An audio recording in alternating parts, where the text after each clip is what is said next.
ہمیں جوائن کیا ہے ڈاکٹر نبیہہ رضوی نے. آپ کا بہت شکریہ. آپ نیفرولوجسٹ ہیں. جی بالکل. ڈاکٹر صاحبہ، آج کل رمضان کی ایک روٹین ہے، پانی کا انٹیک بہت کم ہے اور سحری میں ہم دیکھتے ہیں کہ لوگ جو ہے نا بھر بھر کے پانی پی لیتے ہیں.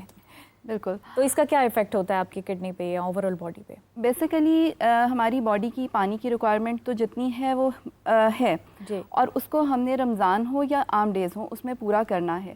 انفیکٹ رمضان میں جو ہے وہ تھوڑی سی ریکوائرمنٹ شاید زیادہ ہو جاتی ہے. اس کی وجہ یہ ہے کہ ہم لوگ جو ہمارا ڈائٹری ہیبٹس ہیں وہ بہت چینج ہو جاتی ہیں رمضان میں. ہم باڈی کو بجائے تھوڑا سا آرام دینے کے ہم اس کو برڈنائز کر رہے ہوتے ہیں. جو ہم لوگ چیزیں کھا رہے ہوتے ہیں اس میں سوڈیم کانٹینٹ، پھر کولیسٹرول اور یہ ساری چیزیں بہت زیادہ ہوتی ہیں. سو پانی جو ہے وہ اس کی ریکوائرمنٹ جو نارملی ہے وہ ایک عام انسان کے لیے 2 سے 2.5 لیٹر ضروری ہے. سو 8 سے 12 گلاس پانی آپ نے پینا ہی پینا ہے. رمضان میں کیا کریں؟ رمضان میں جو ہے اس کو افطاری سے سحری تک کا جو ہے اس میں درمیان میں آپ نے سونا بھی ہوتا ہے.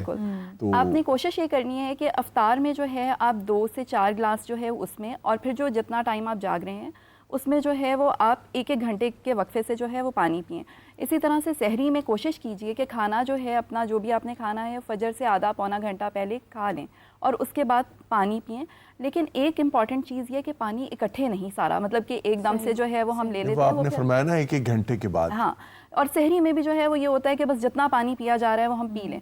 اس کا بہت زیادہ بینیفٹ نہیں ہوتا. وہ بیسیکلی آپ کی زیادہ طبیعت کو بوجھل ہو جاتی ہے. اگر آپ دیکھیں تو وہ سحری میں بہت زیادہ پانی لیں گے تو اس میں جو ہے وہ ناؤزیا ہونا شروع ہو جاتا ہے، بہت بھرا بھرا محسوس ہوتا ہے، پیٹ پھول جاتا ہے، معدے کے مسائل ہو جاتے ہیں، اور پھر گردے کو بھی اسی حساب سے کام زیادہ کرنا پڑتا ہے. تو یہ ہے کہ اس کو ڈسٹریبیوٹ کر کے پانی کو لیں، لیکن آپ نے اس کی ریکوائرمنٹ پوری کرنی. بٹ صاحب آپ کتنا پانی پیتے ہیں سحری میں؟ میں سحری میں 4 گلاس پی لیتا ہوں. جی 4 گلاس پی لیتے ہیں؟ میں بالکل اکٹھے یا الگ؟ نہیں میں یہ تو مجھے افطاری کے لگ رہا ہے، آپ بھول تو نہیں رہے؟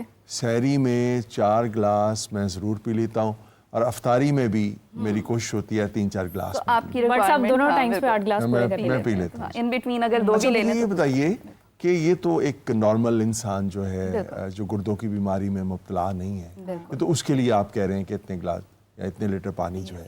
اور جو گردوں کے مریض ہیں، خاص طور پہ جو گردوں میں پتھری کے جو مریض ہیں، ان کے لیے آپ کی کیا ہدایات ہیں؟ اچھا، اس میں ایک چیز جو بہت امپورٹنٹ ہے اس میں یہ ہے کہ گردے کے کون سے مریض ہیں جو روزہ رکھ سکتے ہیں. ٹھیک ہے نا؟ یہ بہت اس میں جو ہے وہ مریض جن کی بیسیکلی گردے کی بیماری کو ہم نے 5 سٹیجز میں ڈیوائڈ کیا ہوتا ہے. تو جو مریض سٹیج 3A تک ہیں، جن کا GFR جو ہم کریٹنن سے کرتے ہیں، اب عموماً لیبس جو ہیں وہ GFR 7 لکھتی ہیں، وہ اگر 45 یا اس سے کم ہے، زیادہ ہے، تو آپ روزہ رکھ سکتے ہیں. اس سے زیادہ جو ہے وہ ڈیزیز جو ہے بہت ایڈوانسڈ ہو چکی ہوتی ہے. اس میں جو ہے وہ روزہ ریکمینڈڈ نہیں ہے.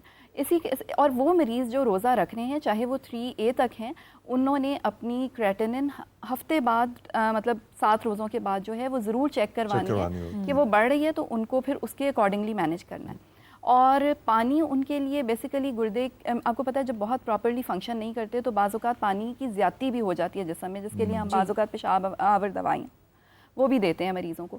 تو اس میں یہ ہے کہ وہ آپ کا معالج آپ کو گائیڈ کرے گا کہ آپ نے پانی کتنا لینا ہے.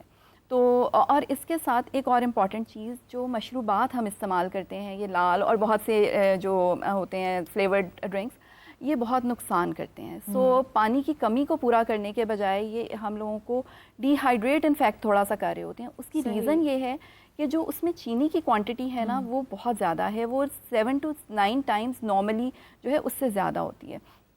تو اس میں کوشش یہ کیجئے کہ آپ سادہ پانی کا استعمال زیادہ رکھیں. آپ کو بہت زیادہ اگر ڈی ہائیڈریٹڈ یا آپ کو انرجی ڈیفیسٹ فیل ہوتا ہے تو 1-آدھا گلاس لیں. لیکن ڈاکٹر صاحبہ ہم دیکھتے ہیں افطار میں بھی اور سحر میں بھی لوگ مختلف قسم کے مشروبات پسند کرتے ہیں. بالکل، خاص طور پہ ایک لال رنگ کا جو شربت جو ہے وہ بہت بہت ہی استعمال دودھ بھی اکیلا نہیں پیتے، اس میں بھی کچھ یونیورسل شربت ہو گیا. بلکہ بعض لوگ تو اب یہ ہے کہ کھجور کے ساتھ وہ جو سنت کہا جاتا ہے کہ کھجور کے ساتھ روزہ افطار کرنے کی، وہ اب شربت کے ساتھ روزہ افطار بہت نقصان کرتا ہے. بیسیکلی اس میں شوگر کانٹینٹ بہت زیادہ ہے. شوگر الٹیمیٹلی جو ہے وہ فیٹ میں کنورٹ ہوتی ہے، تو وہ آپ کا کولیسٹرول بھی بڑھا رہی ہے، شوگر لیولز بھی. اور اس میں ایک اگر آپ دیکھیں عموماً یہ ہوتا ہے کہ لوگ یہ کہتے ہیں کہ جب ہم افطار کے کچھ دیر بعد ہم بہت نڈھال ہو جاتے ہیں، ہمیں تھکاوٹ محسوس ہوتی ہے.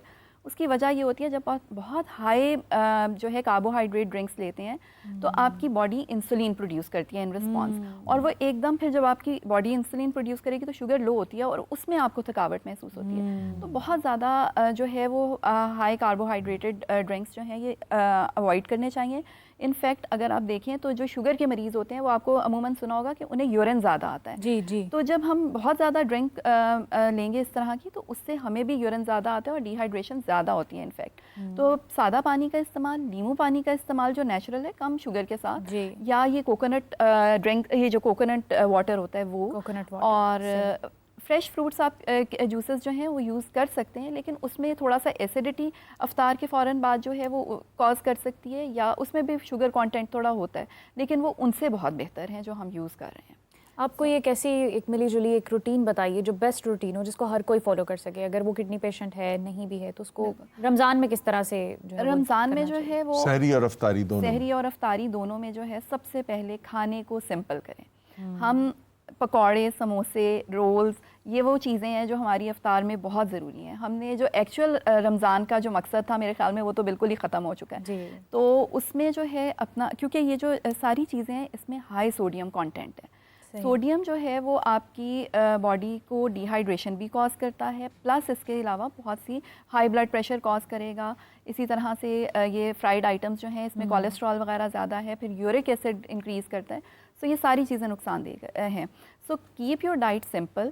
آپ سادہ روٹی سالن لیں جو آپ روٹین میں لیتے ہیں, اس کے ساتھ آپ کھجور, یہ جو ہمارے نبی کریم صلی اللہ علیہ وسلم جو سب کچھ جو ہمیں بتایا گیا وہ پوری کمپلیٹ ڈائٹ ہے, تو اس کے ساتھ جو ہے وہ ساری آپ کی انرجی جو ہے وہ پوری کر دیتی ہے. سو یہ چیزیں آپ استعمال کریں. یہ پکوڑوں اور سموسوں کے ساتھ فروٹ چاٹ جو ہے یہ بھی ضروری سمجھی جاتی ہے. جی بالکل. تو اس کے بارے میں کچھ بتا دیں. فروٹ چاٹ جو ہے وہ کس طرح کی لینی چاہیے؟ ایگزیکٹلی. اب فروٹ چاٹ میں جو ہے وہ چاٹ مسالہ بھی شامل ہوگا. ٹھیک ہے. اب اس چاٹ مسالے میں بہت سارے جو ہیں وہ چیزیں ایسی ہیں جو بہت نقصان دہ ہیں. ٹھیک ہے نا. سو اس فروٹ چاٹ کا, وہ فروٹس کا بھی مقصد جو ہے وہ ختم ہو جاتا ہے, ان کی جو فائدہ ہے وہ. سو آپ فروٹ چاٹ, اگر آپ کو کٹے ہوئے پھل پسند ہیں آپ کٹے ہوئے پھل لیں, لیکن اس میں جو ہے وہ سمپل کوئی فریش جوس ڈالیں اور اس کو لے لیجئے, یا ویسے کٹے ہوئے پھل کھائیں. سادہ پھل ویسے بھی آپ کھا سکتے ہیں. سو فروٹ چاٹ کو اس فارم میں آپ یوز کریں, اس میں جو مسالے ہیں وہ نہ ڈالیں. جی ڈاکٹر صاحبہ بہت شکریہ آپ کا بھی, اور جتنے ہمارے پینل پہ موجود گیسٹ تھے آپ سب کا بھی بہت شکریہ. زریاب صاحب نے ہمیں جوائن کیا تھا زوم لنک سے, ان کا بھی بہت شکریہ. ناظرین آپ بھی اپنی صحت کا خیال رکھیں رمضان میں, اور ہمیں دیجیے اجازت. ہم ثناء اللہ صاحب سے گزارش کریں گے کہ وہ دعا کروا دیں. الحمدللہ رب العالمین. یا رب لک الحمد کما ینبغی لجلال وجہک ولعظیم سلطانک.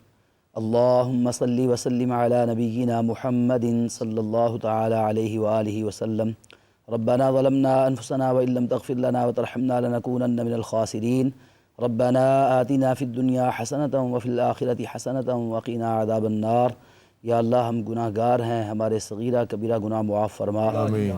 یا اللہ رمضان المبارک کا مہینہ تیرا عزت حرمت والا مہینہ ہمارے درمیان موجود ہے, اس کی فضیلتیں سمیٹنے کی, برکتیں سمیٹنے کی توفیق عطا فرما. یا اللہ ہمیں اس کے روزے, اس کی راتوں کا قیام صحت کی حالت میں, ایمان کی حالت میں نصیب فرما. یا اللہ یہ پروگرام جو لوگوں کی دینی رہنمائی کے لیے سما پہ چل رہا ہے, یا اللہ سما کی پوری ٹیم, اس پروگرام کی پوری ٹیم پہ اپنی رحمتیں اور برکتیں نازل فرما. یا اللہ ہم سب کے لیے اپنی خیروں کے اور برکتوں کے دروازے کھول دے. یا اللہ ہماری دعائیں التجائیں قبول فرما. امت مسلمہ کو ایک فرما کے, اور جتنے فتنے اس وقت ہیں امت مسلمہ کے اندر, یا اللہ یہ فتنے ختم فرما. ہمیں اپنی موت کی, آخرت کی, قبر کی تیاری اور فکر کی توفیق نصیب فرما.